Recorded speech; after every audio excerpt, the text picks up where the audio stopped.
Perseverar no es fácil, hay adversidad y dificultades. Y es un reto a día de hoy poder mantenerse firmes en algo. Pero nosotros lo estamos haciendo, así que enhorabuena y gracias. Y es un pequeño resumen, no solo por amor al pastor, para que así te ahorra una hora, pero para conectar, terminar la última parte de la primera parte, porque hemos dicho que podíamos dividir la vida de Abraham en 3 etapas. Una que tiene que ver con la tierra, el énfasis en el relato, en la vida de Abraham está en la tierra de Canaán, ¿se entiende?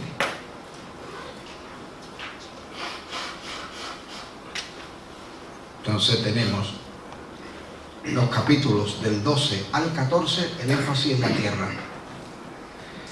En los capítulos del 15 al 22, el énfasis está puesto en su hijo, en el hijo de la promesa, y todo lo que tiene que ver con esto. Y los capítulos 23 al 25, pues son una visión desde su vejez, desde el fallecimiento de Sara, hasta el del mismo Abraham. Voy a hacer, como les he dicho, un pequeño repaso a los eventos más importantes de esos primeros capítulos que tienen que ver con la tierra, comenzando desde el capítulo 12. En el capítulo final del 11 y el principio del 12 tenemos el llamado, un llamado a salir. Recordemos que Abraham es modelo de los creyentes, de tal manera que se le ha llamado padre de los creyentes. Y su vida y el trato de Dios con él tiene mucho que ver con el trato de Dios con nosotros en cuanto a creyentes. Un llamado a salir. Uno puede tener una vida X y hacer un hueco en la agenda a algo nuevo. Dicen, ¿hace usted deporte? No, pues haga usted un poquito de deporte. O me voy a matricular en un gimnasio y hace un hueco en la agenda, papá, 2 días a la semana, 1 horita. Y ha hecho un hueco la conversión no tiene nada que ver con esto. Wow. Convertirse al Señor no es abrir un huequecito, toca ir a la iglesia. No. Ni siquiera es un ejercicio, ni una compensación entre obras buenas, malas, ni una obligación de tantas. Convertirse es un llamado a salir. ¿A salir de dónde? Creo que mudar de... No, puede seguir viviendo en el mismo sitio, no pasa nada. ¿A cambiar de oficio? No, siga con su oficio. Sí, bueno, siempre que sea legal y saludable, ¿no? ¿Se entiende? No, es un nuevo nacimiento. Es una obra hecha por Dios y que nosotros recibimos mediante la fe.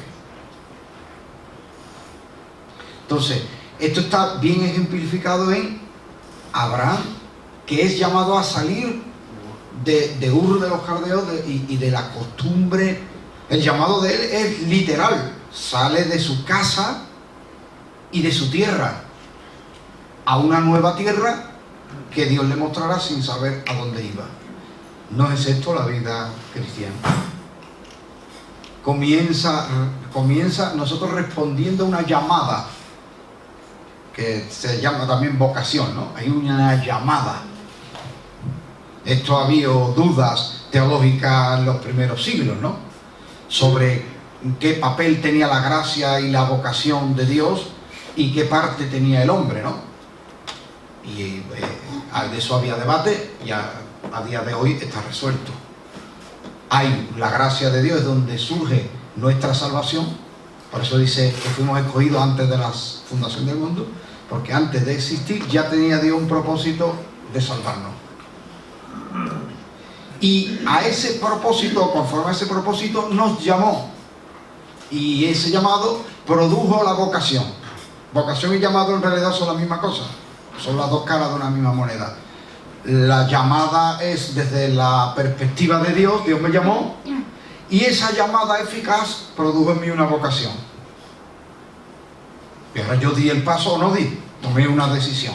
Pero la llamada eficaz se la atribuimos a Dios, no al hombre. No que el hombre dice un día, ya voy a ser bueno. No, me he portado mal y ahora ya a partir de hoy, con mi mamá llorando, mi esposa que dice que así no puedo seguir, me han metido preso y el educador me ha dado unos cursillos y vinieron el capellán y me dijo, y entre todos me han convencido y he tomado la decisión que voy a ser bueno. Ya no, eso no funciona así. No funciona así, porque el Espíritu Santo es el que redarguye. Así que necesitamos esa llamada eficaz que produce en nosotros la vocación. Y luego hay personas que dan el paso o que no lo dan, o que lo dan y son como pedregales, que son emocionales pero luego no quieren perseverar. Cuando son perseguidos, pasan pruebas y dicen, bueno, entonces esto a mí la fe no me va a servir, para lo que yo quiero yo me voy. O los espinos, ¿verdad? Que son los que los afanes del mundo, los materialismos, esta vida superficial que estamos viviendo, pues ahogan esa palabra. Pero ya depende de cómo prospera ese fruto, según las condiciones, la disposición. Pero, hermanos míos, como Abraham estaba en su vida tranquilamente, se inclinaba delante de un ídolo y vivía como vivían los demás, presupongo que era un hombre honorable, pero era un hombre en cuanto a Dios ciego. Y Dios, desde su gracia, lo llamó y él respondió al llamado. Se atascaron en Harán porque el cabeza del clan era Taré, y Abraham no se rebeló. Y decíamos que esto es una buena actitud. Que hay muchas personas que dicen, tengo un llamado, y no respetan a papá, mamá, ni respetan al pastor, ni respetan los tiempos, y les falta cierta humildad, les falta cierta paciencia y espera. Y sin embargo, Abraham, teniendo un llamado, respetó a Taré, que no entendía muy bien. Cuando Taré pasó y Abraham llegó a la cabeza del clan, Dios le renovó el llamado. Así que no salgan corriendo a las misiones, ni quieran ponerse ya frente a una iglesia, ni exijan ya un ministerio porque tengo un llamado y yo no puedo estar aquí parado. Tranquilo, los llamados de Dios son irrevocables. Otra cosa que no quiera, que el Señor me llame y diga, yo no tengo ganas de ir, nada, yo prefiero estar ganando dinerito en vez de estar sirviendo al prójimo. Entonces, pero eso ya es una cuestión mía. Abraham supo esperar los tiempos. Después entonces Dios le renovó el llamado y le dijo, ahora sí, da el pasito que le faltaba. Estaba ahí al borde. Se salió de una ruta comercial. Hay que ver que lo comercial muchas veces y lo económico a veces es un obstáculo para algunos en dar ese salto.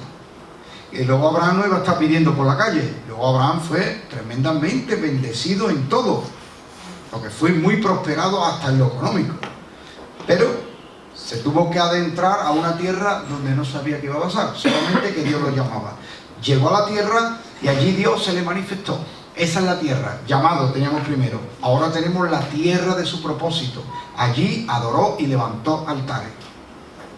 Les voy a dar un dato que no les dije la semana pasada. Hay un concepto más bien pagano acerca del altar, y hay un concepto que proviene de la revelación de la palabra del altar. El concepto pagano del altar, y no lo digo con ánimo de crítica, sino más bien para que nosotros hagamos un análisis de cómo nos acercamos al altar. Porque el altar puede ser el mismo, pero yo tengo un concepto erróneo y otro que está a mi lado tiene un concepto acertado. Concepto erróneo, que más bien proviene del paganismo, es pensar, le hacemos a Dios un altar magnífico, lindo, excelente, y entonces Dios descenderá sobre nuestro altar. Este es un concepto pagano. Porque, ¿qué voy a hacer? ¿Le voy a poner yo una comida a Dios que es sabrosa? ¿Le voy a preparar una cosa donde apareciendo Él tiene más gloria? ¿O qué puedo hacer yo que atraiga a Dios? ¿Qué puedo hacer yo que Dios diga, ahí estaré mejor que en otro sitio? Nada. Porque Dios se reveló como precisamente a Abraham como el Shaddai, ¿no? El que te sustenta a ti. Entonces, si Dios se revela como el sustentador, ya a partir de ahí automáticamente sé que dependo totalmente de Él y Él no depende nada de mí. Así que yo no voy a hacer un altar que le beneficia, que le añade algo, que supone algo para Él. Entonces, ¿cuál es el concepto del altar? Dice que Abraham levantó un altar al Dios que se le había aparecido. Este es el concepto bíblico de la revelación. Dios se dio a conocer. Yo vivía mi vida, no adoraba nada, no creía en nada, o adoraba a dioses, o adoraba una motocicleta que yo tenía, y digo, oh, gran motocicleta, es lo que más quiero, ¿no? Cada uno tenía sus dioses en el corazón y en la mente. Pero una vez que el Señor se nos revela y nos hace esa llamada eficaz, nosotros le levantamos un altar al Dios que se nos ha aparecido, que nos ha roto las cadenas, que ha cambiado nuestra vida, nuestra mente, nuestro mundo, nuestro todo. Entonces, nosotros nos vamos a encontrar con personas que vienen los domingos o el día que sea que nos reunimos, que vienen intentando impresionar a Dios, ¿no? Señor, aquí te traigo esta ofrenda, aquí te hemos levantado de esta altar, aquí hemos hecho esto para que tú vengas y tú te agrades de nosotros. Pero habrá personas que vendrán a decir, Dios mío, tú me buscaste, tú saliste a buscarme, me encontraste, me pusiste en tu honor y me has traído hasta aquí. Y aquí que tú me has traído, pues yo me uno a este altar a adorar, a rendir culto, a servir al Dios que me ha aparecido. ¿Nota la diferencia? De levantar un altar para que Dios descienda o levantarle un altar a Dios que ha descendido. Ahí está la diferencia. No andamos buscando el favor de Dios con nuestro altar, sino estamos honrando con nuestro altar al Dios que nos ha favorecido. Así que Abraham llegó a la tierra y allí le hizo un altar. No él eligió una tierra, dice, ¿dónde me voy? Ahí me encanta ese sitio, me voy allí. Y ahora levanto un altar y digo, Señor, bendíceme aquí que me he venido aquí. Jesús dijo, donde yo esté, allí estará mi servidor. A lo mejor el pastor no prefería estar en otro sitio y está aquí.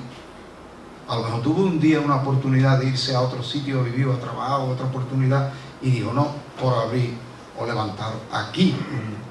Porque Dios le puso en el corazón aquí, y el fruto pues es esta obra que ustedes también participan, que a lo mejor ustedes también, algunos por su propio gusto estarían en otro sitio, en otro lugar haciendo otras cosas.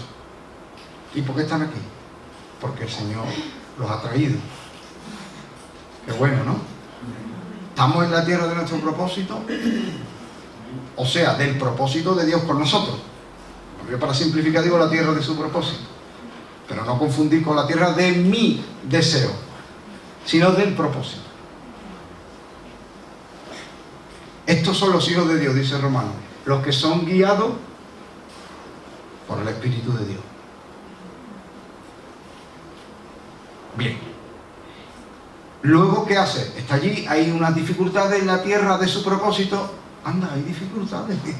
Pues yo creía que todo, si estaba yo en el sitio, que todo iba a ser perfecto. Pero no, hay dificultades. La dificultad fue económica, en su entorno. La de cada cual puede ser diferente, diversidad. Un hermano que no me saludó, una enfermedad que golpeó, un malentendido con alguien. ¿Y qué hace la persona? Huye. Esto es normal, esto es natural. Tendemos a protegernos y a huir. El problema es que si estamos convencidos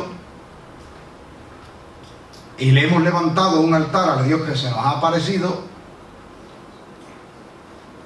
tenemos que estar donde Él quiere, no donde yo entiendo que es mejor.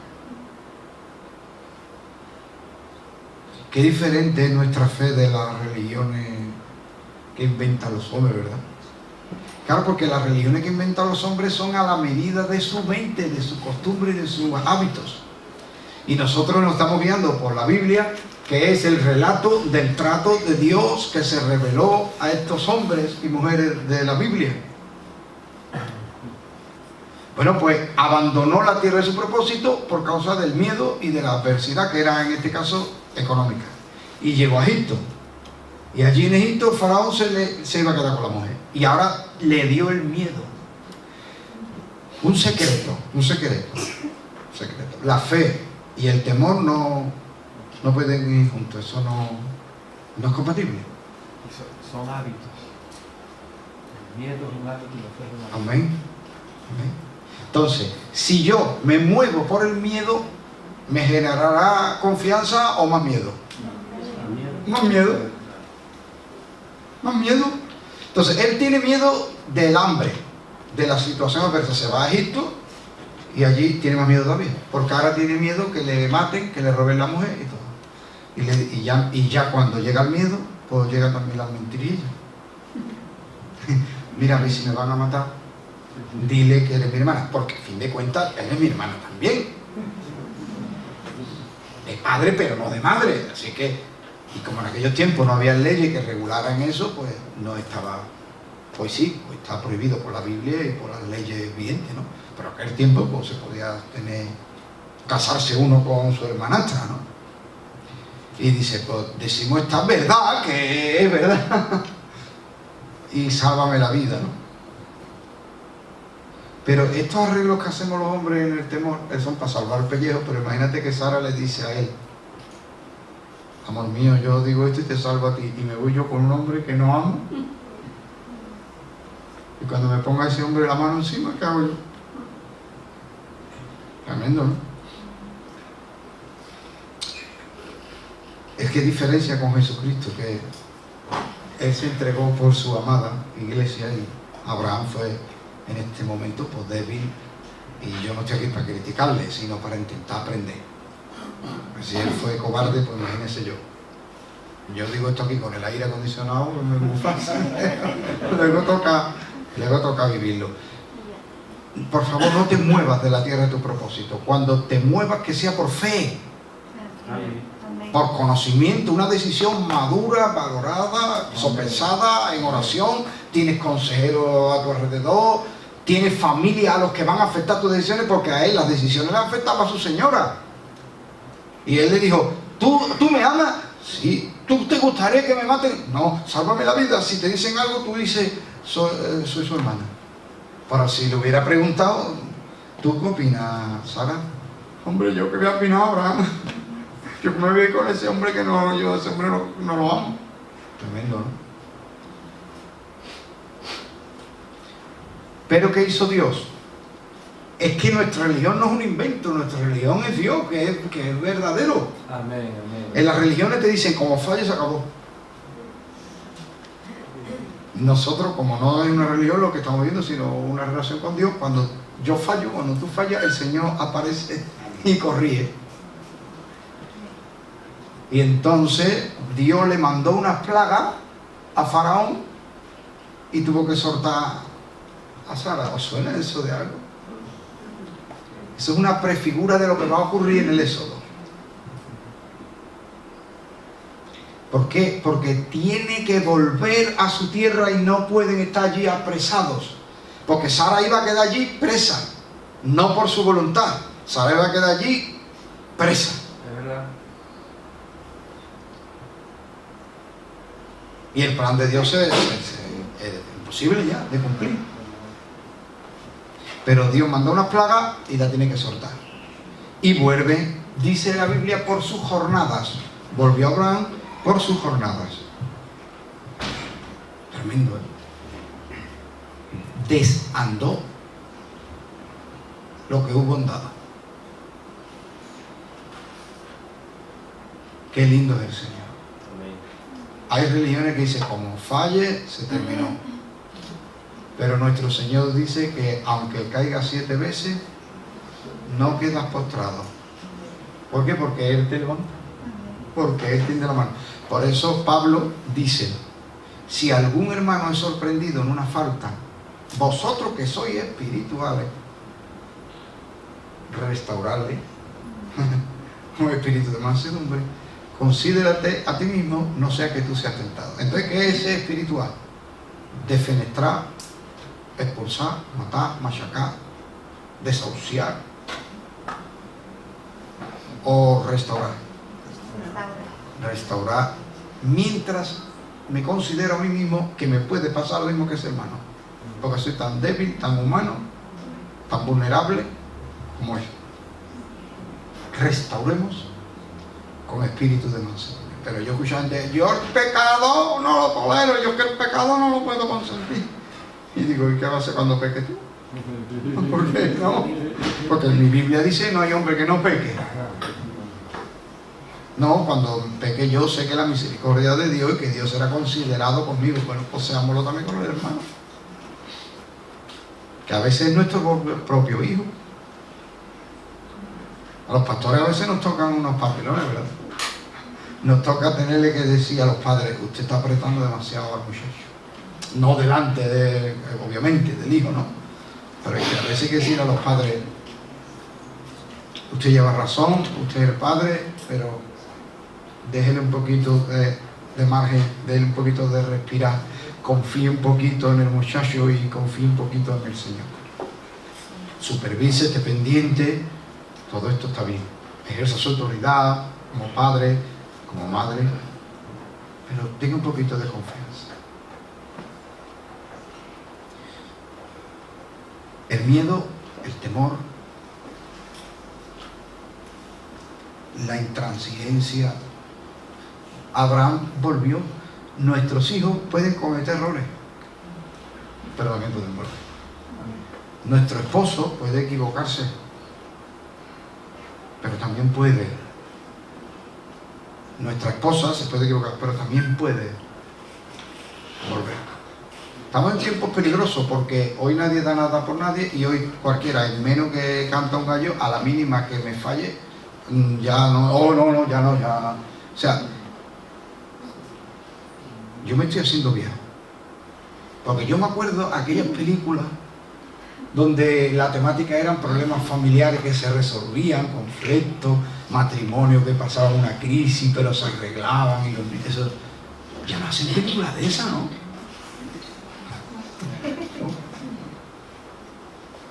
Me parece que soy un moña sentimental.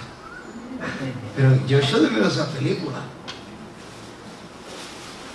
Y esas películas creo que hacían recapacitar. Pero hoy no. Hoy dice, no, como te hagan esto, y sobre todo la criminalización del varón. Ya tú presumes que todo hombre es malo del tirón. Si es hombre es malo. Sí o sí. Entonces, ¿quién, Dios mío, quién nos va a dar oportunidad en la iglesia del Señor que no entre esto, por favor? Abraham, padre de los creyentes, se equivocó, abandonó la tierra de su propósito y volvió por sus jornadas. Una vez en la iglesia que yo pastoreo, un hermano se va mal, se enfada, me falta respeto. Su papá se tiene que meter por medio porque yo no digo que me iba a pegar, pero estaba muy alterado. Menos mal que el papá se metió ahí por medio. Yo no sé, yo lo mismo alterado. Tampoco puedo decir que me iba a pegar, pero yo doy gracias a Dios que el papá se metió. Pasan los años y el hermano me dice, pastor, me da vergüenza, pero me equivoqué. Y cuando recuerdo aquel episodio, aquel capítulo, es que yo tenía en la cabeza unas cosas, otra gente que me dijo unas cosas, yo pensé, después mi padre en mi casa me dijo tal, igual, yo tampoco pude, pero han pasado los años y entiendo que donde tengo que estar en esta iglesia, ningún problema, hermano. ¿Qué problema va a haber? Estás equivocado, yo también. Quién sabe si a lo mejor yo con otra mano izquierda, otra sabiduría, otra flexibilidad, también podría haberte ayudado en tu decadencia, porque claro, experimenté una decadencia, yo lo estaba viendo, y yo intenté dentro de mi capacidad, mi experiencia, mi visión, mi discernimiento, ayudarle, y a lo mejor otro pastor con más experiencia, con más edad, con más prudencia, más lo hubiera atajado antes también, ¿por qué no? Mira, No pasa nada. Y hoy es una persona madura, bien desarrollada en el Señor, su familia, todo bien. ¿Quién no comete un error, hermano? La espiritualidad no consiste en no equivocarse. La espiritualidad no consiste en ser implacable. La espiritualidad no consiste en levantar muros que me aíslen de los pecadores. La espiritualidad consiste en tener la capacidad de restaurar, recuperar y creer en la obra y en el propósito de Dios en personas que un día se fueron, abandonaron su propósito por las razones que sean, pero que un día vuelven por su jornada y lo estamos esperando con espíritu de mansedumbre para restaurar. Aleluya. Después hay personas que no quieren, que están en mala actitud, dejámoslo tranquilo y ya está. Y allá por allá que Dios lo trate con ellos y que ellos tomen sus decisiones. Y llegamos al punto donde Abraham y Lot se separan. Porque esto es otra cosa que se hizo a media. Sal de tu tierra y de tu parentela a la tierra que yo te mostraré. Salió de su tierra, pero de la parentela no exactamente, porque él no tenía hijos y Abraham no tenía, Abraham no tenía hijos y Lot no tenía papá. Porque su papá era su abuelo, porque murió su papá era su abuelo. Y abuelo murió, pues ahora el Tito es el cabeza del clan y es lo más parecido a un padre que tiene. Pero atención a esto, que esto te puede pasar especialmente a los pastores y a las personas que están a cargo de grupos humanos. Hay personas a los que tú los ves como un hijo, pero ellos no te ven como un padre. Y te empeñas y te sientes decepcionado, defraudado. Pero son defraudadas unas expectativas que tú tenías con alguien a quien tú veías como un hijo, pero él nunca te vio como un papá. Al punto que compitió Lot con Abraham. Había conflicto. Verá, Lot y Abraham, yo me imagino que un respeto. Tito, ¿cómo está usted? Muy bien, sobrino. ¿Cómo ha sido el día? Magnífico, mucho trabajo. Muy bien. Pues venga, Tito, ¿nos tomamos un vinito? Sí, venga. Pero después vienen los pastores que cuidaban los rebaños de cada uno. Te imaginas que viene uno con una pedra ahí dado, ¿no? El otro con el ojo. Y Abraham, ¿qué ha pasado? Y dicen los pastores que hemos reñido por unos pastos, por una agua, por un pozo. ¿Pero con quién habéis reñido? ¿Con los lugareños? No, con los pastores de tu sobrino. ¿Cómo? Mira, un hombre que no es Abraham le dice, mira, nosotros, un hombre que se cree justo, pero que no es Abraham, le dice, mira, vosotros no os metáis con nadie, pero no os dejéis avasallar. Si los pastores de mi sobrino vienen y se ponen farrucos, oye, si hay que defenderse, gracias hermano, si hay que defenderse, se defiende. Esto diría un hombre justo, entre comillas, que no es Abraham. Abraham es más que justo, Abraham es un hombre piadoso. Y él va y ataja el problema. Esto es como las humedades. La humedad la tiene, no puede intentar aquí dentro de casa. La humedad la tiene que combatir fuera. Que no entre, pues si ya entra, ¿ya qué va a hacer? Hay que ir a la raíz, al manantial de donde fluye el problema, de donde está la herida. No al síntoma, el origen. No al efecto, a la causa. Y Abraham va a la causa, que es su sobrino. Y su sobrino era un hombre justo, pero no era piadoso. Y le dice, sobrino, somos familia, no peleemos. Sobrino, somos familia, no peleemos. Y si Lot fuera nuevo en el asunto, diría, Tito, ¿pero qué pasa? No es nuevo en el asunto. Si quieres, mira lo que dijo Jesús, ponte de acuerdo con tu adversario mientras estás en el camino. ¿Por qué? Piensa en esto. Piensa en dos que tienen un conflicto y van hacia un tribunal. Cuando lleguen al tribunal se van a poner las manos de acuerdo. ¿Nunca han oído es mejor un mal acuerdo que un buen pleito? Bueno, porque aquí acordamos, yo espero ganar 5 y tú esperas ganar 7. Y al final tú ganas 6 y yo gano 4. Tú ganas una menos de tu expectativa y yo también. Pero, oiga, gano 4. Ahora voy a un juez y el juez va y dice que, porque hay una ley que yo no la sé, pero la interpreta el juez de una manera que yo no sé cómo interpretar, y dice el juez que yo no tengo derecho a nada. Y que él tiene derecho a todo. Y me voy del juicio con los grilletes puestos encima. No, dice, no, ponte de acuerdo con tu adversario. Y muchas veces, ¿sabes qué pasa entre hermanos? Que creemos que tenemos razón y que Dios desde el cielo dice, sí, tú sí tienes razón, tu hermano no.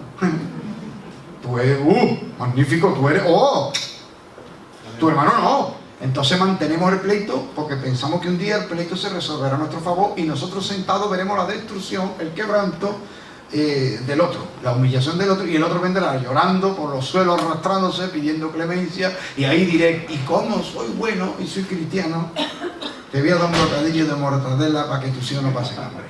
Anda.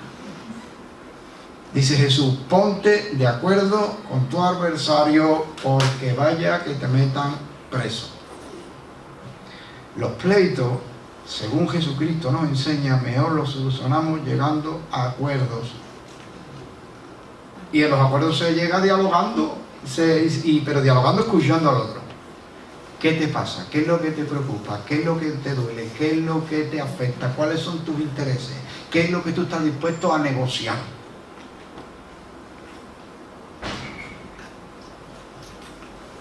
Y lo que no podemos cambiar, lo debemos asumir. Hay que aprender a asumir que no todo lo podemos cambiar. Y tenemos que aprender a convivir con personas que son diferentes, y en la diferencia hay conflicto. Abraham supo poner primero lo que era primero. ¿Qué era primero? ¿La economía, el orgullo o la familia? ¿Ah? Porque Abraham era un hombre piadoso. El hombre que no es piadoso no pone primero la familia. ¿Cómo se van a pelear dos hermanos por una herencia? Menos mal que los que están en el más allá no ven lo que pasa en el más acá. Porque si un padre ve a sus hijos peleándose por una herencia, se muere otra vez.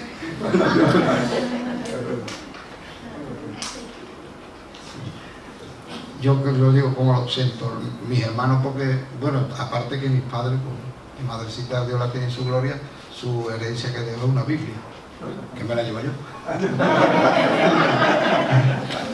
Y mi padre, pues, pero aparte que mis padres han sido pobres materialmente, pero ricos en bendiciones de Dios, mis hermanos son lindísimos, los dos son, en esto no había ningún problema. Pero si yo tuviera unos padres ricos y unos hermanos avariciosos, yo preferiría renunciar a lo material.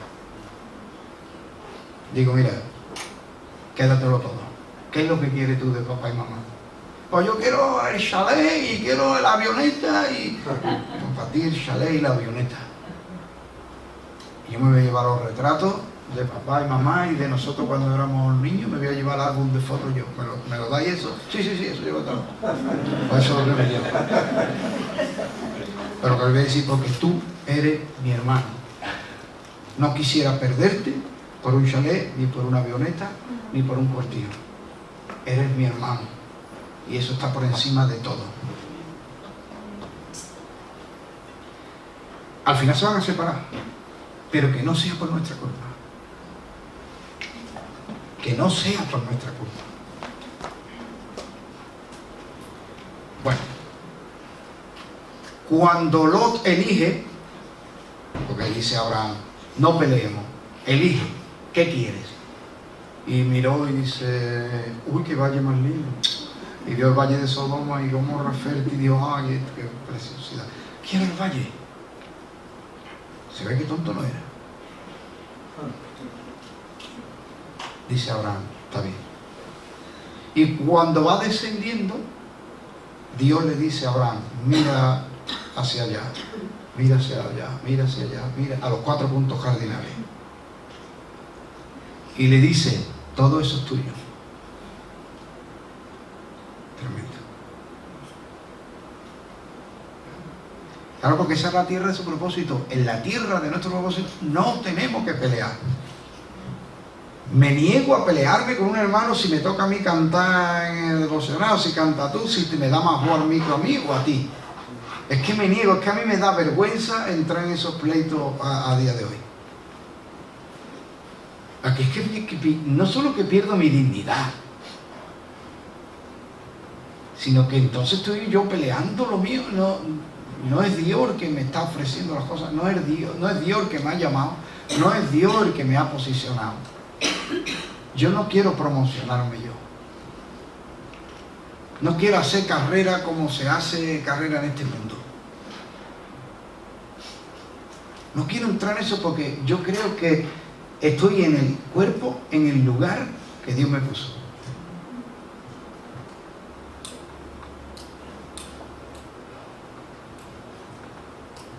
Por eso Abraham estaba en la tierra de su propósito. No era el propósito de Lot, era del propósito de Abraham. Y Dios le dijo: Abraham, todo lo que ves es tuyo, incluido el valle a donde va Lot. ¿Cómo lo ves? Bien.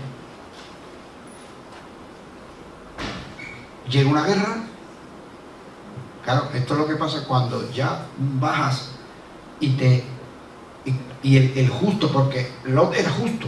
Además la Biblia lo dice. Lot era justo. Lo que no tenía la fe y la piedad de Abraham, pero era un hombre justo. Pero cuando el justo se mezcla en el tejido, se entremete en el tejido de la sociedad, se vuelve irrelevante. Nadie va a oír la voz del justo en un mundo injusto. Van a dar contracorriente. Una vez que el justo renuncia a lo celestial y se mete a lo terrenal, la corriente se lo lleva. Claro.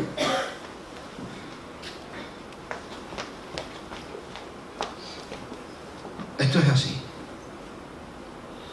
Entonces se ve envuelto Lot en las guerras que hay entre ellos. Y ahora 5 reyes contra 4. Un bando ganó, el otro bando perdió. Pero el problema es que en esta guerra las personas eran botín. Y las leyes de la guerra no eran como hoy. Convención de Ginebra, los derechos humanos, el Tribunal de la Haya, nada de eso, no existía nada. Eso era, tú has perdido la guerra, pues tú eres botín de guerra. Y los soldados lo primero que hacían era, dice, cuántas mujeres lindas y nosotros tantos meses peleando. Y da igual la edad, no le pedían el carnet de identidad, tú eres mayor, no, eso, la pobrecita, las mujeres del bando perdedor, terrible. Y los hombres que estuvieran vivos, mutilados, heridos, viendo el espectáculo. Y después, pues, cuerda de preso y a los comercios de esclavos. Y Lot, en la cuerda de esclavos, y tenía 2 hijitas.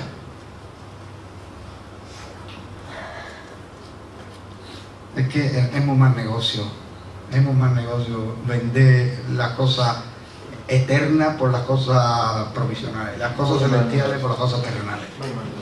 Es un negocio, yo no se lo recomiendo a nadie. Pero ¿cómo va a perder el favor de Dios por echar 4 embustes por ganar 200 euros? ¿Cuánto vale el favor de Dios?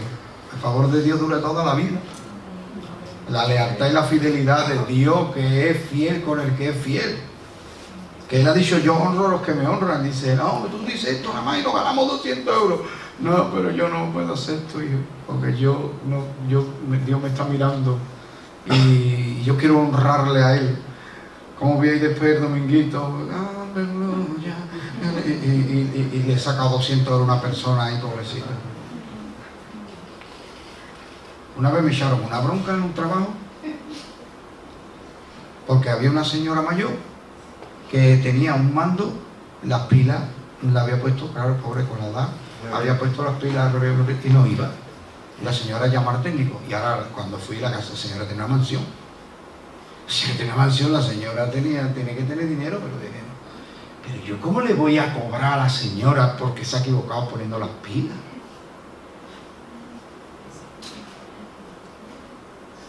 Y para colmo yo había estado haciendo una reparación en la misma calle, porque por la mañana pues te prepara una ruta, no vas a estar dando vueltas por toda la ciudad. Pues, oye, y yo, la señora, ay, digo, no, mire usted las pilas, que la ha puesto usted al revés. Ay, muchas gracias, hijo, ¿qué te debo? Nada, señora. Bueno, cuando llegué, eso sale cobra desplazamiento, media hora de trabajo, eso, pero... Y entonces yo cojo, que a veces me da la soberbia, porque intento ser cristiano, y bueno, pero a veces... Y cojo yo con la ropa de trabajo y saco una cartera y digo, ¿cuánto es la media hora y el resto? Que me va a bochonar, me va a poner la cara colorada ahí porque... Pero yo, ¿cómo le cobro a una señora media hora y desplazamiento y se va a la historia a 58 euros porque ha puesto las pilas mal? Pero tú has visto dónde vive la mujer, tú has visto la calle donde vive. Y digo, sí, pero que esto... que tenemos tarifa para los ricos y tarifa para los pobres. ¿Le cobrarás a los pobres nada? Cuando vaya a una casa que no es eso, le dirás, no, pues usted no pague lo que usted es. ¿Cuánto dure la empresa?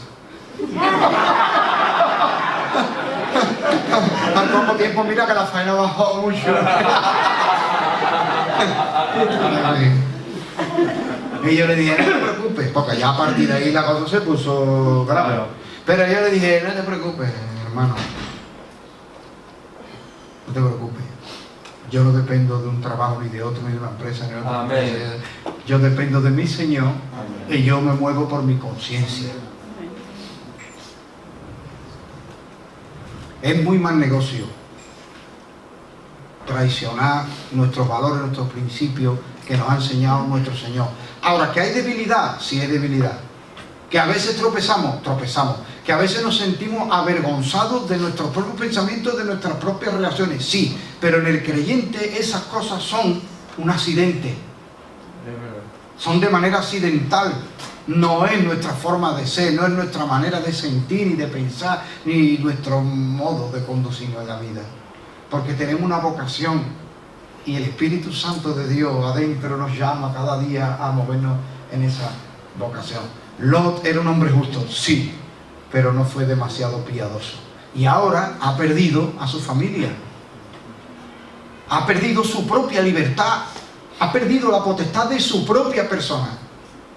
Y yo he visto creyentes que han perdido su heredad. Pero Dios es lindo y precioso, que manda rescate. Porque Él es nuestro redentor, nuestro rescatador. Pero que he visto creyentes perder su herencia.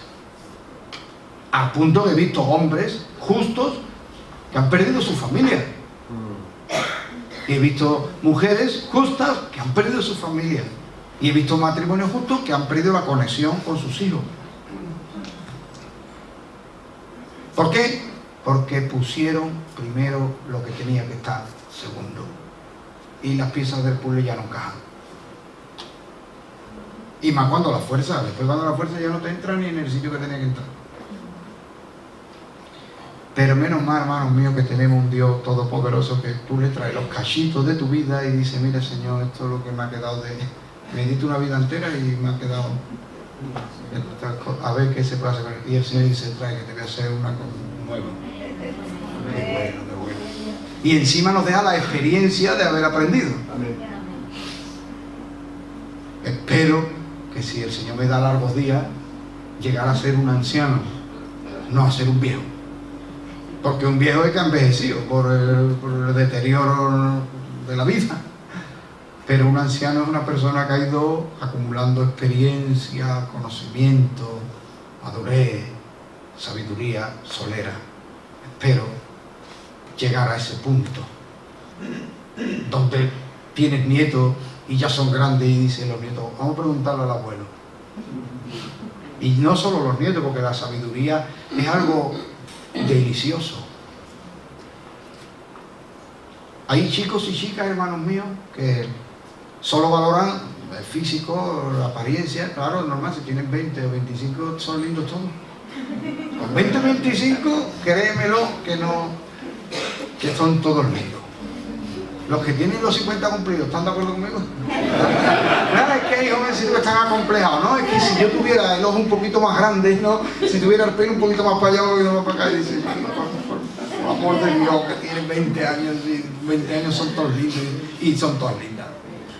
Sí, pero es que eso va a pasar.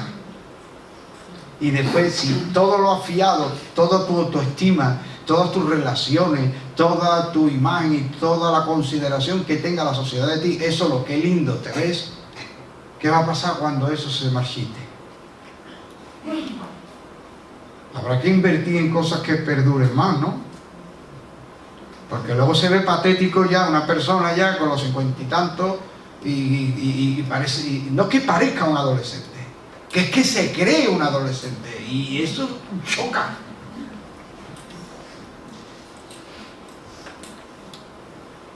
Porque eso es lo que pasa cuando invertimos en lo pasajero, en lo efímero. Y estas decisiones mal tomadas, este orden de prioridades al revés, llevó a la pérdida de la libertad, de su autogobierno. Porque ahora está de moda la independencia y las cosas, pero nadie es independiente en sus propias decisiones. Porque las pasiones están gobernando a los seres humanos siglo XXI.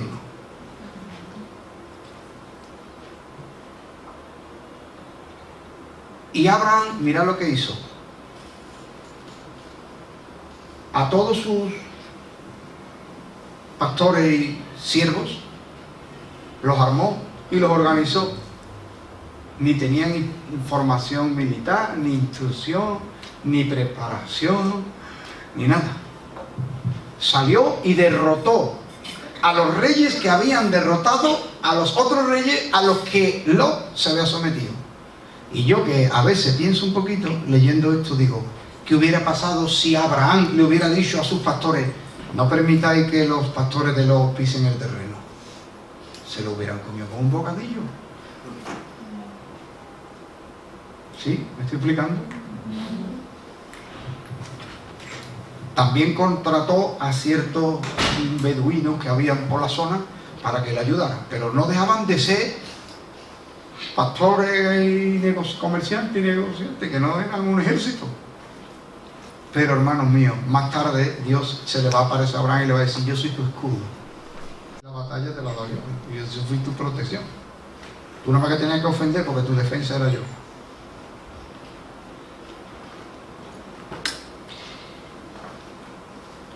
Y Lot debería aprender una lección.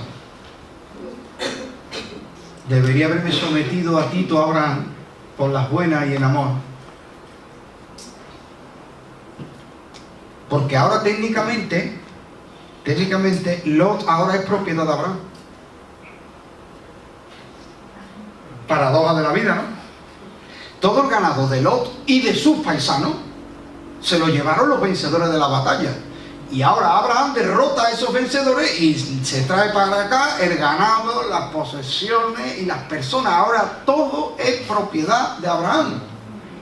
Abraham en una tacada ya era el hombre más rico y más poderoso del territorio. Pero ¿qué va a hacer Abraham después de liberar a Lot? Rehusar la posesión de Sodoma. Espérate, hermano, un momento, me he perdido. No, encuéntrate, mira. ¿En qué te has perdido? Me he perdido en que tú dices, hermano, que Abraham, su tierra, la tierra de su propósito era todo aquello. Me he perdido en que tú has dicho que cuando Lot iba bajando, Dios le dijo, mira al norte, al sur, al este, al oeste, y le dijo Dios, todo eso es tuyo. Ahora gana una batalla, una guerra, y pues ya es suyo, ¿no? Los tiempos son de Dios. Wow.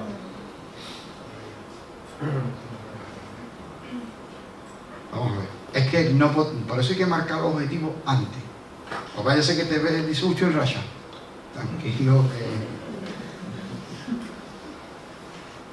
¿Cuál era el propósito del corazón de Abraham? Salvar a su sobrino.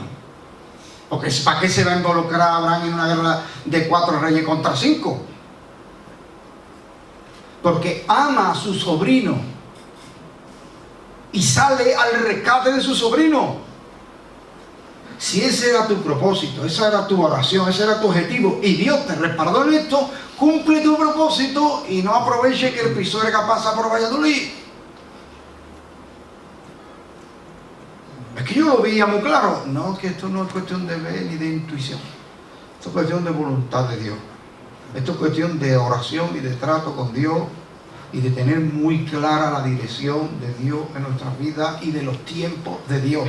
Porque Dios le dijo a tu descendencia: ¿cómo voy a ocupar la tierra si no tengo descendientes? ¿Y qué lleno la tierra? ¿De vasallos? A esto lo llamó Dios, a Abraham, a tener vasallos, esclavos y siervos. ¿Ven? Pues por eso se pierde la visión, porque dice: uy, ¿ya que estamos? No, tenemos claro la visión.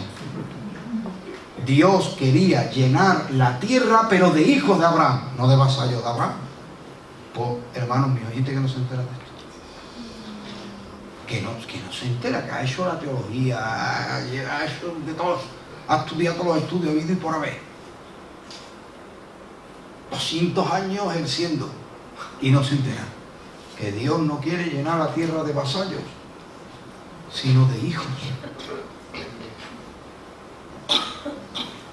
Y que Abraham no se involucró en unas guerras de unos contra otros, sino que vio que su sobrino, lo que a él le dolía, su familia, su gente, se lo habían llevado el mundo, y dice: no se la va a llevar el mundo, porque esto es mi familia. Que él no tenga un buen acuerdo conmigo, que haya una discrepancia, que él se haya ido para allá, para acá, pero ese es mi sobrino. Por el mismo amor que le dije: elige tú donde quieras ir, por el mismo amor con el que rehusé de entrar en contienda con él, es el mismo amor que le voy a demostrar entrando en contienda para salvarle a él. Hay gente que son vehementes en la contienda contra su hermano, pero nunca son vehementes en la defensa de su hermano. Y esto pasa muchas veces en las iglesias, tristemente, porque tenemos que revisarnos de dónde vienen nuestras motivaciones y nuestras inspiraciones. Parece que vengan de nuestras pasiones o de lo que estamos viendo en el entorno. No, porque a mí me importa la obra, y porque te importa la obra peleas contra los hermanos. ¿Y qué es más importante, la obra o los hermanos? Si la obra son los hermanos, ¿no? Si la iglesia se muda de cita, ¿no? Y dice: la calle tal, número tal, está la iglesia. Y ahora la iglesia se muda a otra calle y otro número. Y ahora ese edificio que lo ocupa ya perdió el sentido. Ahora hacen una discoteca. Puede pasar, ¿no? ¿Por qué no? Un edificio que antes era la iglesia, ahora la iglesia se muda a otro sitio mejor, y ahora el dueño de aquello se lo alquila una discoteca. O antes era una iglesia, ahora una discoteca. Porque la obra no era el edificio, la obra eran los hermanos. ¿Y cómo me peleo yo con los hermanos por la obra si la obra son los hermanos? ¿Cómo Abraham va a pelear por un terreno, para estar en guerra? Lo hubiera dejado Dios en Ur, allí también habría guerra. No, él salió a defender a su sobrino y a rescatar a su sobrino. Logrado el objetivo, rehusó la posesión de Sodoma, porque vienen los reyes. Claro, pensá en esto. Ahora viene Abraham con una caravana, y en esa caravana vienen todas las cabezas de ganado, todas las cuerdas de presos, de los cautivos, todo. Y salen los reyes despojados y derrotados, humillados, a recibir al vencedor, y Abraham a la cabeza. Y le vienen los reyes haciéndole reverencia y rindiéndole pleitesía. Hebreo Abraham, por favor te pido, sabemos que tú tienes derecho al botín de guerra, esto es un derecho, y tú eres el dueño ya de todo esto, pero te rogamos, por favor, quédate las cosas, pero devuélvenos a nuestros niños, devuélvenos a nuestras esposas, devuélveme a mis súbditos, déjanos que cada uno se vaya a su casita, reedifica todo, y quédate tú todas las cosas. Y dice Abraham: no quiero nada. No quiero nunca que digáis vosotros: yo enriquecí a Abraham. ¿De quién esperaba Abraham su bendición, su prosperidad, su provisión, su posicionamiento, todo? De Dios. esto de yo tengo un llamado y pegando codazos a los demás, hermanos míos, falta madurez, todavía no. Yo no voy a negar que tengo un llamado porque yo no soy nadie para decir si tiene un llamado o no lo tiene, pues lo tendrá. Pero sí puedo decir con toda autoridad que cuando estamos dando codazos, compitiendo, la envidia aquí, mirando a ver cuántos minutos ha estado el otro y yo no, cuántos días llevo yo sin predicar y el otro ha predicado, pero por favor, nadie se da cuenta del talento que tengo yo, el llamado, no, digo, todavía está un poquillo verde. Todavía. Una vez trabajaba en el campo. Hoy estoy hablando de mi vida laboral. Una vez trabajaba en el campo. Y nos dieron una circunferencia así, ¿no? Más grande, ¿no? Pero una circunferencia. ¿Y eso qué era? El calibre. Y nos dicen que la fruta que entre por el calibre no se coge. ¿Por qué? Porque no dar calibre. Pero la que la medida no pase, esa dar calibre, esa se coge y para el comercio. Pues hay hermanitos que tienen un llamado, que todo muy bien, que se ve muy lindo, todo muy bien, ese hermanito, esa hermanita, pero no dar calibre y se dejaron en el arbolito ahí un poco. Que vaya madurando. No, pero usted, yo soy lindo, yo sí tengo un llamado, yo sí, pero todavía no tiene el calibre. Hasta que pueda decir, como decía Pablo y sin temblar la voz, con Cristo juntamente estoy crucificado, ya no vivo yo, Cristo vive en mí, y lo que vivo en la carne lo vivo en la fe del Hijo de Dios que me amó y se entregó a sí mismo por mí. Anda, hermano Lot, porque Lot era un hombre justo, pero de justo a piadoso falta calibre. Sí, y en la iglesia hay muchos hermanos y hermanas que son justos, pero piadoso también hay, ¿no? Pero ya son menos. Ya son menos. Bien. ¿Y qué pasó en este final del capítulo de la tierra, donde Abraham no quiere posicionarse él por su victoria, sino está esperando el tiempo de Dios? Que le sale un personaje misterioso llamado Melquisedec. Hay quien dice que Melquisedec era una epifanía, una cristofanía, una manifestación física de Cristo antes de la encarnación. Teofanía, perdón, epifanía digo. Una teofanía o una cristofanía, una manifestación física de Cristo antes de la encarnación. Yo entiendo personalmente que no hay suficiente Biblia ni base para afirmar esto. Y además deja sin resolver una cuestión. Porque en estas teofanías o apariciones divinas en forma humana o físicamente, son visitaciones puntuales. Pero este Melquisedec estaba posicionado, era el rey y el sacerdote de Salem, que Cristo, que se había encarnado antes, vivía allí y estaba gobernando aquello. Para mí eso es un escollo fuerte. De todas formas, tampoco nos lleva a ningún sitio decir que era Cristo. Esto sí, es un tipo de Cristo, esto sí, tipológicamente representa a Cristo en el sentido que Él es el que bendice a Abraham. Abraham rehusó el botín de guerra y lo repartió, salvo una parte que se comieron los beduinos que fueron a ayudarle, porque estos sí tenían derecho a cobrar, pero salvo el consumo de estos hombres, Abraham rehusó esto. Y ahora de sus propios bienes, está tremendo, ¿eh? De sus propios bienes sacó la 10ª parte y se la entregó a Melquisedec, al cual reconoció como sacerdote, o sea, representante de Dios en la tierra, mediador de las bendiciones de Dios en la tierra. Hombre que facilita con su ministerio la comunicación entre Dios y los hombres y Dios. Y Abraham le pagó. Esto es algo que no todo el mundo acepta, ni entiende, ni hay madurez. Y si, hermano mío, si hay alguien que no le gusta exigir o que no le gusta aprovecharse de la fe, o que no le gusta pedir, soy yo.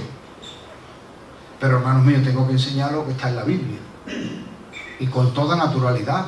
Hay una realidad que dice: el obrero es digno de su salario.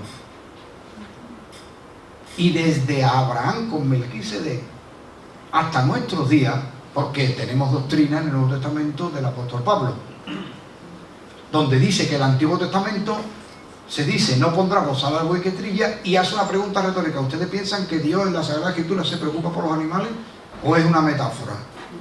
Es una metáfora. ¿Y a qué se refiere? Se refiere a que el que trabaja en el altar, y el altar es un punto de encuentro entre Dios y hombre, debe comer de esto. Porque, hermanos míos, la dedicación es la excelencia. Cuando un entrevistador que tiene un puesto de empleo pregunta: ¿y usted qué hace? Y dice: yo hago de todo, ese ya está al último. Pero cuando una persona dice: no, mire, yo soy especialista en esto, llevo tantos años en esto, yo estudié esto, y en esto he trabajado, y en esto. Luego hay algunas cosillas que esporádicamente me puedo defender, que puedo hacer porque he tenido experiencia, pero yo soy esto. Y dicen: esto, si es el que buscamos, es el que queremos. No, todo, mucho abarca, poco aprieta. La especialización es necesaria para la excelencia, la dedicación. Y Dios ha querido que los hombres que le sirven, que el pueblo que hace el trabajo del mantenimiento del altar, no solamente las cuestiones litúrgicas, porque el altar somos todos, cada uno piedras vivas, ¿cierto? Esto requiere una dedicación. Y esto no todo el mundo lo comprende. Pero se le falta al Señor, créamelo, cuando las personas que están dedicadas, y por eso dan un servicio excelente, se tienen que autofinanciar o vivir de la familia. Créame, si usted no está de acuerdo, no pasa nada. Pero yo tengo que hablarlo porque es mi conciencia y parte de mi llamado decir cosas que no todo el mundo dice. Y esta es una de ellas. ¿Usted qué pensaría si usted tiene un hijo y trabaja en una empresa de camiones? Y usted le pregunta, y su hijo viene y le dice: papá, que me van a cortar la luz si tú tienes 100 eurillos por ahí. Claro, hijo, toma. Mira, que es que resulta que el niño tiene los zapatos rotos y pues, para que viene la lluvia, papá, si tú me puedes dar para comprar. Y dice: oye, no, espérate. ¿Tú no estabas trabajando en una empresa de camionero? Sí. ¿Y tú no cobras? Bueno, el jefe de vez en cuando me da algo.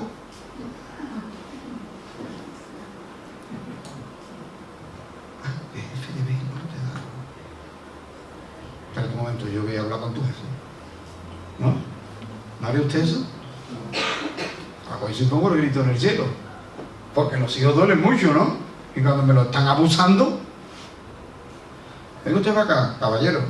¿Usted cómo tiene a mi hijo aquí trabajando y no le paga? No, es que, verá, la cosa está mala, no entra mucho. Digo: pero yo veo aquí una nave. ¿Cuánto se paga de alquiler en esta nave? Hombre, en esta nave se paga porque, verá usted, es grande para que los camiones. ¿Y los camiones? ¿Se pagan o no se pagan? Hombre, usted verá, si no tenemos camiones, ¿cómo trabajamos? Y si no tiene trabajadores, ¿cómo trabajan? ¿Los camiones se conducen solos? Todo el mundo, mira hermano, hasta los que no son creyentes pondrían el grito en el cielo: un trabajador sin cobrar. ¿Dónde? Los camiones está justificado que se pague, el género está justificado que se pague, el inmueble está justificado que se pague, el trabajador no está justificado que se pague. ¿Y por qué en la obra de Dios el trabajador no cobra? Se lo voy a decir yo por qué. Porque los que trabajamos en la obra de Dios estaríamos dispuestos no solo a no cobrar, estamos dispuestos a dar nuestra vida, nuestro tiempo, nuestro corazón está en ustedes, en la obra de Dios, en ustedes. Nos desvivimos cuando sabemos que hay un problema en la familia, cuando hay un enfermo, cuando hay un fallecimiento, lo sufrimos como si fuera nuestro, ¿verdad o no, pastor? Nosotros estamos implicados, no. Estamos involucrados. No estamos colaborando. Ni siquiera un trabajo que dice, ya terminé, me fui. No apagamos el móvil. Atendemos llamadas a cualquier hora. A veces estamos en una conversación con nuestros hijos, nuestra esposa, y suena el móvil y les paramos la conversación a nuestra familia y los dejamos ahí aparcados porque le hemos arruinado a veces días de campo, de playa a nuestros hijos vestidos con de esto, el flotador y todo, y un problema, una familia, y el pastor me dice, no, hoy es mi día libre. Pero hay veces que hay tonterías y dice, hermano, mañana. Pero hay cosas, hermano, que se te encoge el corazón. Y todavía hay personas que dicen alegremente, yo no estoy de acuerdo con un pastor cobre un sueldo. Pues yo sí estoy de acuerdo. Lo único que pasa es que el que no quiera ofrendar es libre de no ofrendar. Y el que no quiera venir a la iglesia es libre de no venir a la iglesia. Y el que no quiere creer es libre de no creer. Aquí creo que todo el mundo es libre. Pero que sea libre no quiere decir que sea correcto. Abraham tenía un llamado, le habló Dios directamente y tenía una amistad con Dios, hermanos míos. Y cuando vio a Melquisedec, Melquisedec le oró y le bendijo. Y esto no fue una mera palabra, pito, pito, colorito, palabra, no, la bendición de Dios, mediador de la bendición de Dios para él. Y dice la Biblia que Abraham le pagó con el diezmo de todo lo que tenía. Ahora, de lo que yo acabo de decir, puede ser polémico y puede ser que haya quien no esté de acuerdo conmigo. Perfecto. Pero nadie podrá decir que yo estoy intentando manipular a nadie, ni que haya ninguna intención oculta. La Biblia está y hay que enseñarla. Las cosas que son populares o impopulares. En las cosas que todo el mundo está de acuerdo y en las cosas que son controversiales, porque en la Biblia hay muchos temas controversiales. Porque hay gente que te dice, pero ¿cómo que hay un infierno? Y es un tema controversial. ¿Cómo que solo se van a salvar los que van en Cristo y los que van por Buda? No, mire usted, por Buda no se salva. ¿Pero qué me está contando? Un tema controversial. La Biblia está llena de temas controversiales. Y este es uno de ellos. Y cuanto antes se llegue a una normalidad, una naturalidad, mejor. Y ahora le voy a poner un asunto delicado sin resolverlo siquiera. Imagínense un pastor, y estos casos pasan, un pastor que lleva 20, 30 años, 35 años de servicio fiel y leal. 25, 30 años, sin cobrar un sueldo. Y dedicado a la obra. Y ahora falla porque todos los hombres fallan, o todos los hombres pueden fallar. Comete unos errores, comete una imprudencia, comete un acto fuera del lugar que le inhabilita para seguir ejerciendo su ministerio. Por lo menos de momento. Y el hombre es cesado o dimite. Muy bien. Está ahí, vale. Y ahora se va y tiene 50 y tantos años. ¿Dónde va? ¿Quién lo va a contratar ahora? Y ahora ni tiene cotizado ni tiene nada de nada, porque se ha dedicado en cuerpo y alma a la obra y nunca ha pensado. Y ahora 30 o 35 años de fiel servicio son tirados a la basura porque se ha equivocado. Bastante condena y dolor es renunciar a lo que ha sido toda tu vida y una inhabilitación de por vida. Porque es que en el mundo, que no son creyentes ni nada, hay personas que cometen errores o delitos o faltas y se le inhabilita, pero no dice inhabilitado por los siglos de los siglos. Amén. Lo que es interesante es que haya gente que estudie la Biblia para dar menos en vez de para dar más. Cuando la Biblia dice que el 100% de nuestra vida pertenece a Dios y en el Nuevo Testamento todo es de Él, hay gente que se meta en la teología para dar el 10%. Hermano, si das el 10%, eres peor que los judíos. Porque los judíos dan el 10%, más las ofrendas, más las primicias. Vamos. Que si das el 10%, no llega ni al nivel de Israel. Entonces yo creo que hay que estudiar la Biblia para dar más, no para dar menos. Amén. Amén. Vámonos al capítulo 15, amados hermanos, que les voy a decir en pocos minutos.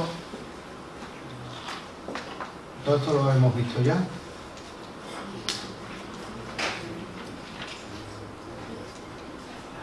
Pacto de Dios con Abraham en el capítulo 15. Mire lo que dice el versículo 1. Después de estas cosas, estos nexos, a veces la división entre capítulos y versículos, pues nos ayuda a ubicar un pasaje, a localizarlo, pero no son inspirados. Y a veces la división nos interrumpe el hilo de la lectura. Porque después de estas cosas, ¿qué cosas? Todo lo que hemos hablado acerca de la tierra, después de la conquista de Abraham, de la guerra que gana Abraham, y que Abraham rehúsa el botín, y que Abraham ha ido a una guerra sin pensárselo dos veces por amor a su sobrino y en fe.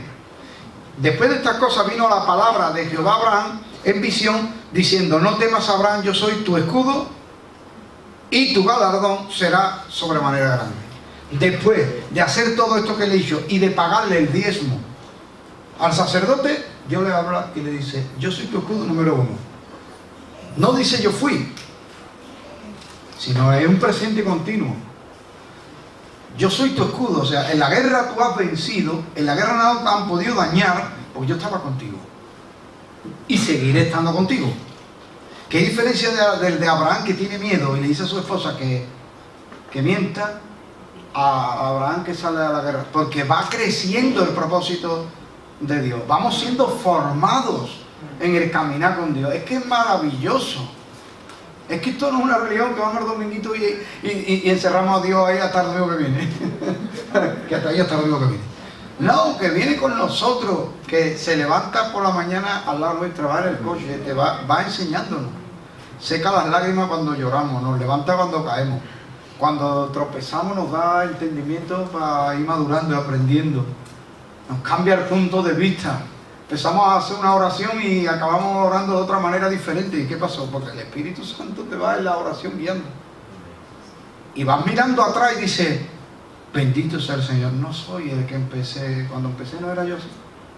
Y no solamente en virtud del nuevo nacimiento, que es algo real, sino en la santificación, en la maduración, en el perfeccionamiento del creyente, que es una obra directa del Espíritu Santo, del Señor Jesucristo a través del Espíritu Santo. Y lo estamos viendo en Abraham. Qué cambio, ¿verdad? Ahora Dios se le revela, después de nuestros errores, después de ello Dios se revela al corregir, al modificar, en las consecuencias de nuestros errores. Dios se revela. Pero cuando lo hacemos bien, nuestro conocimiento de Él es mayor. Lo voy a enfocar de otra manera. Cuando hay pruebas y no las supero, aumenta mi conocimiento de mí mismo. Digo: no creía yo que yo era así. Y empiezo a ver mis carencias, mis puntos fuertes y mis puntos débiles, mis límites, mis reacciones. En las pruebas que no supero, me conozco mejor y Dios me va revelando a través del mover. Cuando hacemos las cosas como Dios manda, Él se revela a nosotros y nuestro conocimiento de Él aumenta. Después de esto que hizo bien, ganar la guerra, rehusar el botín de Sodoma y dar los diezmos, honrar a Melquisedec, que ejemplifica un sacerdocio que no es heredado. Dios le dice a Abraham: yo soy tu escudo y tu galardón será sobremanera grande. Dos revelaciones. Una: yo te he protegido. ¿Te acuerdas cuando tuviste miedo, Abraham? Sí, no te pasó nada. Y yo mandé plaga y el faraón te tuvo que devolver la esposa. Y ahora has ido a una guerra y yo te he guardado. Y ahora tú has rehusado del botín, y encima que has rehusado del botín, has dado el diezmo. Y ahora yo te digo: tu galardón será sobremanera grande. Qué lindo es cuando estamos ya en esto es que Dios no es una religión del domingo. Perdón que me repita. Ahora puedes hablar con Dios. Cuando es tu amigo, tú hablas con Él y Él habla contigo, en un diálogo. Y hay una comunicación. No pienses solamente en comunicación como intercambio de información. Porque piensa en comunicación una carretera donde aquí cosechamos papas y en Alemania se la comen, porque es una carretera que comunica. Si no está la carretera, los alemanes no se comen ni las fresas ni las papas nuestras. No sé la que puedan tener ellos, pero dudo que sean como las nuestras. Y si no, yo lo creo y no hay quien me convenza. El clima. Pero una carretera puede comunicar, también por la carretera pueden venir cositas lindas de Alemania para acá. Entonces las comunicaciones, en el aspecto positivo, bien. Cuando hay una comunicación con Dios no es solamente cuestión de información, sino que nosotros le comunicamos nuestra gratitud, le comunicamos nuestra necesidad, Él nos comunica su perfección, sus provisiones, y nosotros le devolvemos las gracias y los llantos. Por eso hay gente que dice, hoy no me ha gustado el culto. Dice, lo que cantaban no estaban inspirados, ¿no? Pero el otro estaba al lado gozando, porque hay una comunicación con Dios. ¿Se da cuenta? Nos falta madurar un poco a algunos, ¿eh? Otros ya están en un nivel de crecimiento, pero hay algunos de nosotros que estamos un poquillo todavía en la guardería, pero no pasa nada. Ya creceremos. No damos el calibre. No damos el calibre todavía, pero estamos en el árbol. Como estamos en el árbol, es cuestión de tiempo. Lo único que si me arrancan antes, ya se acabó el crecimiento. Entonces, déjeme ahí, conectado con Cristo. Conectado con el Señor, le comunica, yo soy tu escudo y tu galardón será grande. Y ahora Abraham aprovecha y le dice, Señor, ¿qué me vas a comunicar? ¿Más riquezas? Ya no tengo necesidades. ¿Cómo cambiamos con la edad? Pero a mí lo que me maravilla es que Dios, que es inmutable, es capaz de adaptarse a mis circunstancias y me espera a que yo crezca, madure, para entrar conmigo en eso que es su propósito. Le dice, ya tiene de todo, tiene vaca, ganado, fama, tiene todo. Le ha cumplido en la parte te engrandeceré. Ya sabía la gente quién era Abraham el hebreo. Ya Dios le había dicho la tierra es tuya y le había demostrado en una guerra y ganando. Y le dice Dios, tu galardón será grande. Pero, ¿y qué me va a dar? Claro, un hombre ya con una edad que tiene para 3 vidas, ¿qué va a hacer? Si tiene un burro, que te compra otro burro. Si tienes 2 coches de alta gama, que te compra otros 2, pero si no te da tiempo a conducirlo toda la vez. Si tienes una casa de verano y otra de invierno, que te compra otra más. ¿De otoño? Después de sí. Me contaba un hermano que trabajaba en el campo y trabajaba para una familia, pero increíble, de pudiente. Y iban con él a Robe hacia una finca y pasó por el lado de una finca preciosa, linda, y le dice a su mano derecha, averíguate de quién es esa finca porque la quiero comprar, qué linda. Y le dice, si es tuya.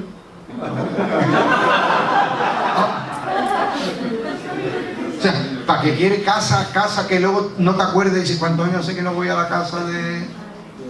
Dios mío, ¿para qué si vivimos en un sitio una mala vez? ¿Zapatos me puedo poner una a la vez? O sea, llega un punto, vamos, yo me imagino, porque a mí nunca me ha pasado. Llega un punto en que dice, soy inmensamente rico, asquerosamente rico, y que ya no sé más qué voy a hacer.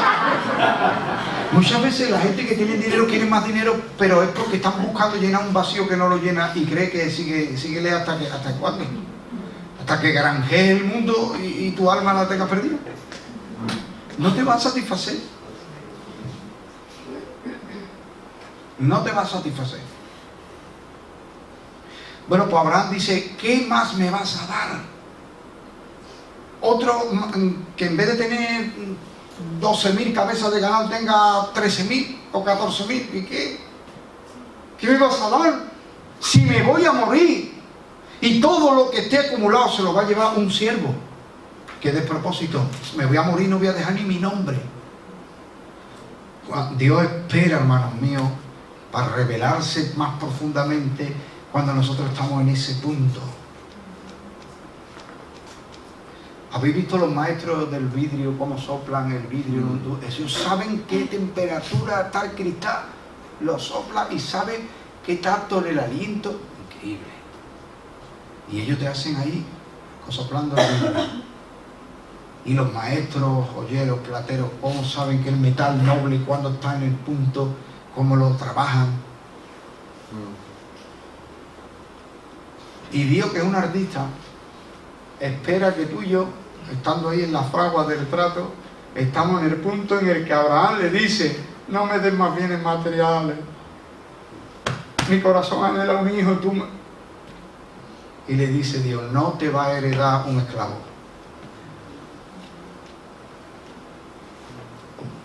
vas a tener un hijo. No has querido ni vasallos, ni has querido dinero. Has honrado a mi siervo Melquisedec, te has ubicado en tu sitio. Ahora yo te aparezco y yo te digo, y tú me dices a mí lo que me tienes que decir. No quiero más cosas que tu propósito en mi vida. Yo te daré un hijo. Y ahora viene el pacto con Abraham. Porque él le dice: ¿y cómo sé? Esto no es que duda. Esto no es que duda, sino que ya Dios le hizo esta promesa. Y ahora Dios viene a reafirmarle.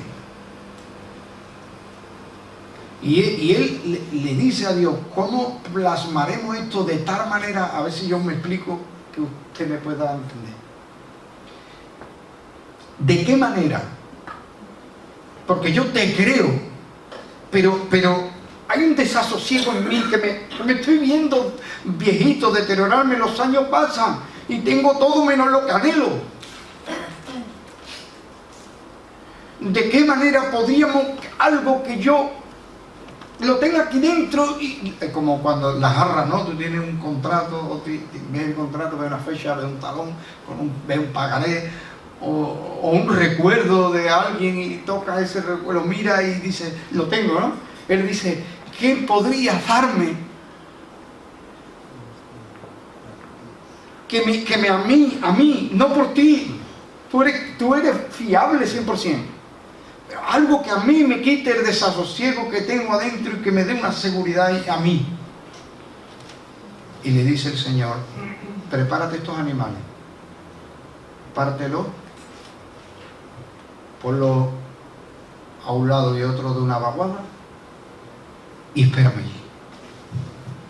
Abraham sabe de qué trata esto. En la antigüedad había varias formas de hacer pactos firmes. La antigüedad no es como hoy, que hacen que la gente un contrato, firman ante notario y después mentira. En la antigüedad esas cosas, porque además hoy esto viene por el materialismo criminal. Criminal digo porque acaba con la fe y la espiritualidad y los valores. Cuando pensamos que no hay nada trascendente, que yo te diga a ti una mentira. Por eso a veces cuando la gente dice el karma, aunque no estoy de acuerdo con eso, pero me alegra de cierta manera que por lo menos se siga transmitiendo que nuestros actos son relevantes, que no es solo materia, que lo que estamos sembrando lo vamos a cosechar. Entonces, antiguamente los hombres cuando daban una palabra estaba dada, pero había momentos muy delicados donde se hacían pactos. Por ejemplo, había pactos de sal, comer sal mientras se jura. Está difícil comiendo sal, ¿no?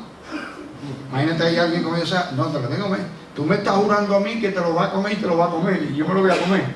Y se lo comen ahí la sal jurando. Pero había otros pactos más fuertes todavía, pactos de sangre.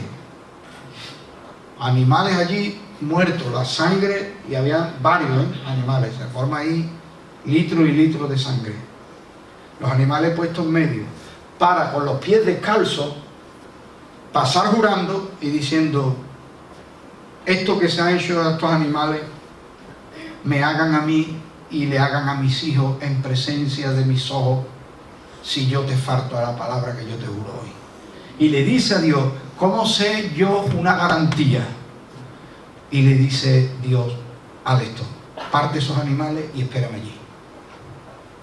Y Abraham se queda allí esperando, pero Dios no llega. Y ahora él, que ya es un hombre mayor, claro, imaginaos una tierra salvaje, muchos lugares inhabitados donde hay alimañas. Empiezan la sangre allí, pues empieza a llamar chacales, hienas, lobos, buitres. Figúrese la congregación que venían al olor de la sangre. Y Abraham allí empleándose a fondo con las fieras, y las fieras muertas de hambre y viéndola, te atacan. Los animales desesperan y el olor de la sangre, y él allí peleándolo, esperando a Dios que lucha, ¿no? Y es que hay gente, hermano, que cree que no, el Señor me ha profetizado y ya está.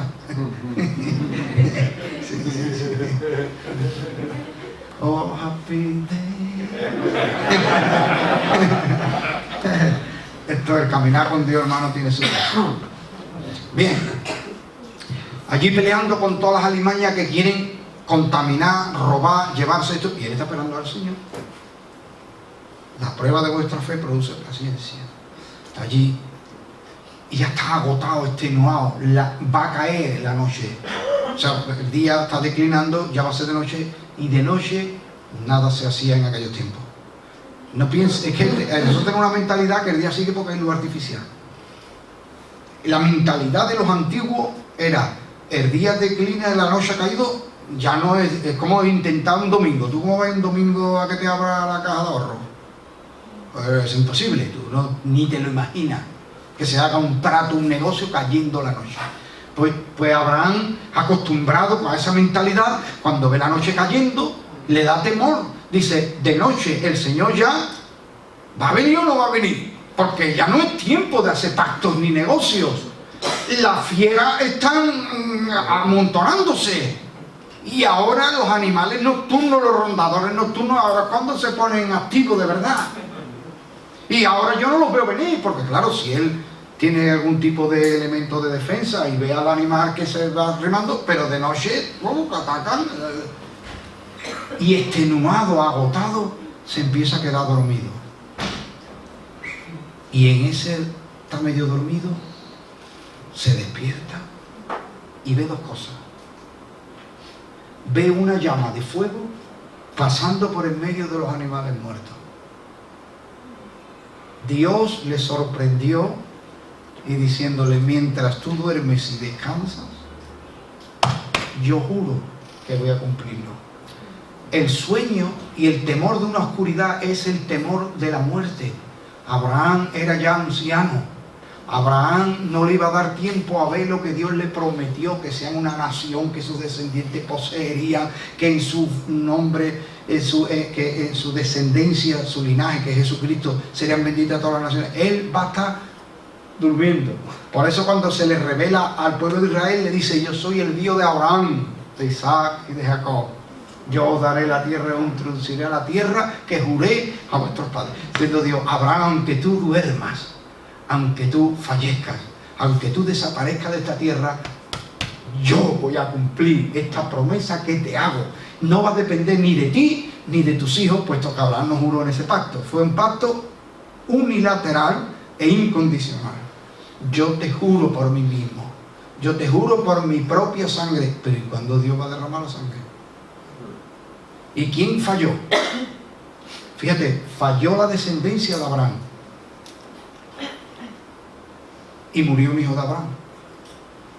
Pero opuestos, era más hijo de Dios que de Abraham.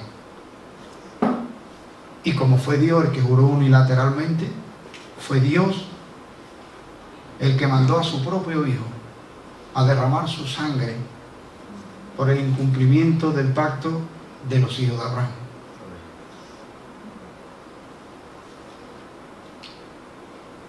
Y vio otra cosa en ese anochecer, las llamas jurando, y vio un horno. Y Dios le dice, ten por cierto que tu descendencia morará 450 años en Egipto. Pero después los traeré y poseerán esta tierra. El horno de fuego ya será un símbolo para Israel. Israel siempre ha vivido un horno de fuego. ¿Has leído el libro de Daniel? Los 3 jóvenes que meten en el horno. Eso no es un relato simplemente, eso ocurrió, pero que no es un relato aleatorio. Esto es un ejemplo de eso que vio Abraham, un horno. una llama que nunca arderá en ti, porque Él es nuestro Goel, nuestro Redentor, el Redentor, el que paga nuestra deuda, el que se echa sobre su espalda nuestra consecuencia. Dios le está jurando a Abraham y dice, para que esta sea la promesa, da a entender, porque después por tradición oral, Abraham le tiene que contar a sus hijos que Dios juró, y contarle a sus hijos, vais a estar siglos presos, cautivos en una tierra, pero esta es nuestra tierra, y Dios nos hizo una promesa. Imagínense cuando están cautivos en Egipto, 80 años, 90, 100 años, 120, y eso, con la espalda hecha pedazo del látigo de Egipto, y digan ellos, Dios de Abraham, tú le prometiste a nuestro... Y el pueblo se forja ahí, en ese clamor, en ese gemido.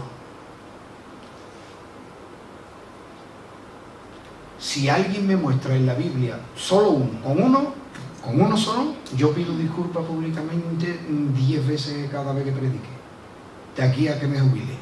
Si me encuentra un solo siervo de Dios o sierva de Dios que no hayan sido probados, purificados y formados en la aflicción.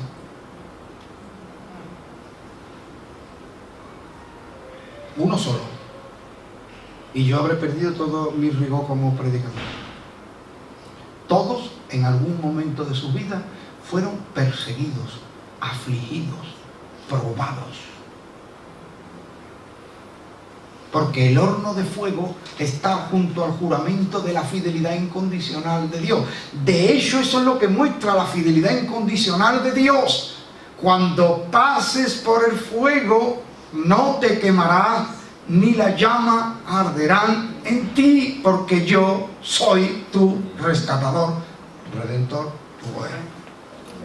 Y cuando pases por las aguas, no te anegarán, porque yo estaré contigo.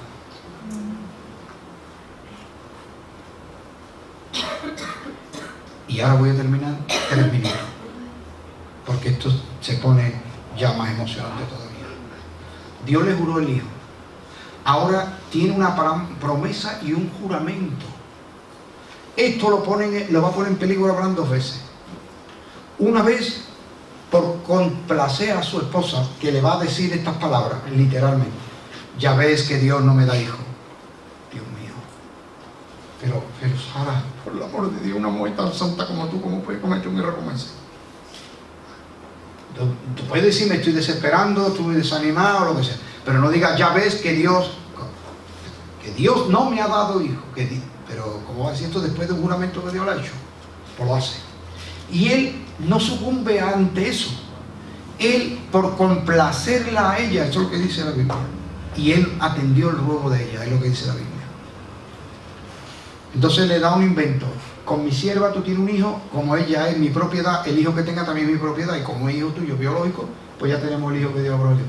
Lo hacen, hermanos míos, y hay un problema. Un hijo de una esclava que produce esclavitud. Esto lo desarrollará muy bien San Pablo para mostrar que los hijos habidos en la carne de Abraham son los hijos que sirven a Dios en rito y más nada. Produce esclavitud de esos propios ritos. Son hijos de una esclava. No, pero somos hijos de Abraham. Sí, papá es Abraham, mamá es una esclava, y una esclava da hijos esclavos. Una religión que esclaviza no da más que esclavos. En cuanto, ¿cuánta gente hay en una secta? No pueden salir, están esclavos de la secta. Cuando salen, no lo esperen más la iglesia que no viene más.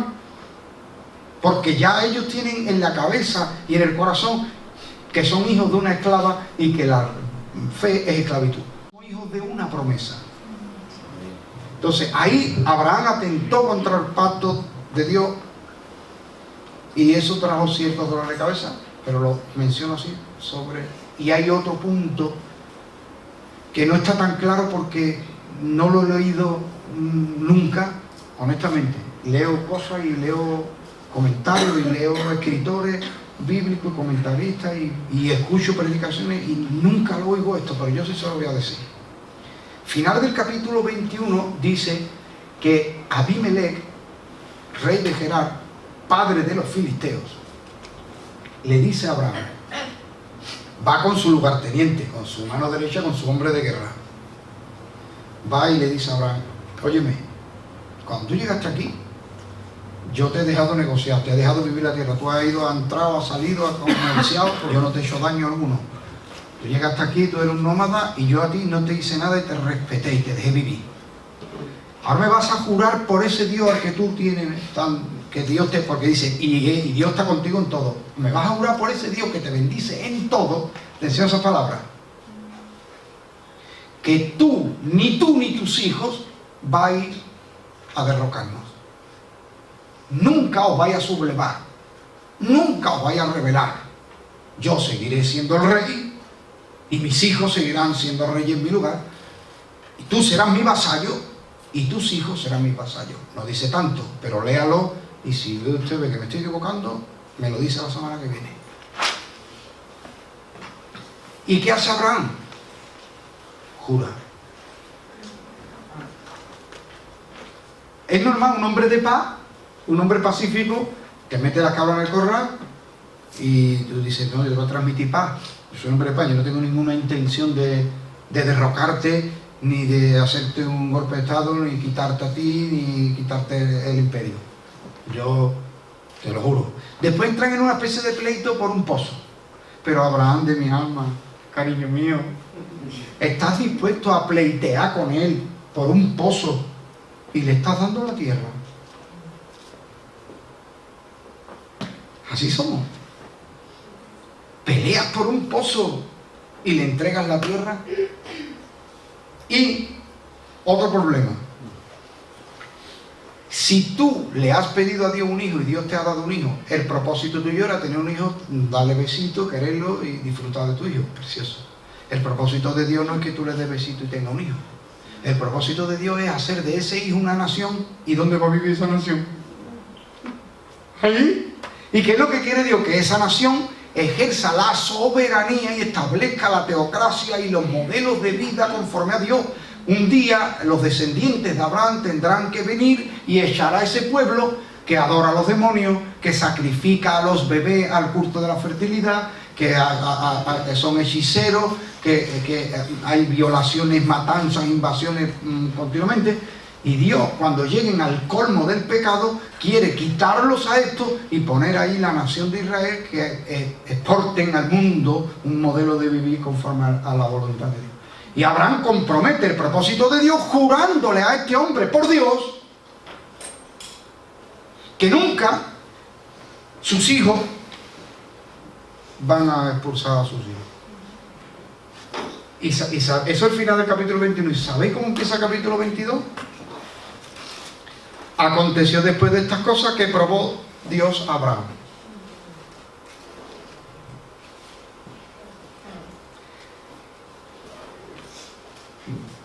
Me he alargado, me he pasado de la cuenta. Hacedme un favor y haceos un favor. Nunca más leáis en la Escritura la prueba como el momento donde yo demuestro mi calidad. ¿A quién? A Dios. Probó Dios a Abraham. ¿Qué hizo Dios? ¿Comprobar de qué estaba hecho Abraham? ¿Probar si lo iba a hacer o no lo iba a hacer? Tengo que probar yo porque desconozco. Yo someto a prueba y tomo notas. Dios no necesita la experiencia para el conocimiento. Solamente hay una cosa a un conocimiento al que Dios ha llegado de manera empírica: la obediencia. Dios aprendió la obediencia en Jesucristo padeciendo. Es lo único que Dios ha aprendido empíricamente. Todo lo demás lo sabe porque Él es la pura ciencia. Bien. Probó Dios a Abraham no es para Dios conocer a Abraham, sino que Abraham se conozca a sí mismo, que Abraham sea consecuente con lo que acaba de hacer. Acaba de anular un pacto previo. Acaba de anular el pacto de Dios comprometido, porque es imposible cumplir las dos cosas. Si yo le vendo una bicicleta a una persona y me da una paga de señal y después le doy la bicicleta a otro, el que me dio la paga y señal, ¿qué hace? Me pide la paga y señal con penalización. ¿Y qué es más malo? ¿No tener nunca un hijo o tener un hijo y tenerlo que matar tú solo? Probó Dios a Abraham y le dice, dame el hijo. Te di un hijo para un propósito, y ahora el propósito se le jura a todo ese hombre que no. La prueba bíblicamente es para que nosotros nos conozcamos a nosotros mismos, y la prueba es, como se dice de la plata, ensayar, elevar la ley, purificar. Aquí se va a purificar el corazón de Abraham y va a salir oro puro. Dios probó a Abraham y le dijo, dame el hijo.